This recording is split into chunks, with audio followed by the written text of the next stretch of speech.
Так, ема Майнкрафт әлемі негізі шынымен керемет екен.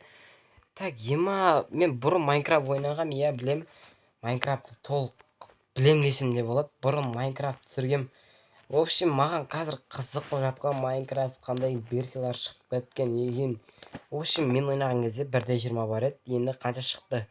Сол маған қызық болып жатыр. Ема, бұрын выживание ойнап достарыммен YouTube түсіріп, сол кездер қызық еді.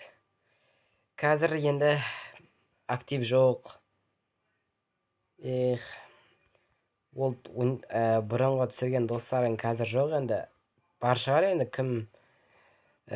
Дерлин бар, Джако бар, кім бар, Неон бар. Ал егер мен ұмытып кеткен және менің бұрынғы достарым ол Жасик, Қуаныш, Досик дейтін, Шаха дейтіндер. Олардың барлығы қазір. Каскет дейтін бізде клан болған, и потом соның арасында мен де болған едім. И оның арасында менің достарым да болды, оны ашқан Нұрзаман. Ол қазір клан енді қазір ашылды қайттан, и бірақ бұрынғы достарымның жартысы ғана таптық, ал қалғандары жоқ. Сол ғана өкінішті. Енді мен Майнкрафт түсіретін боламын, мені қолдап кетіңдер. Free Fire или Майнкрафт екеуін біреу в общем.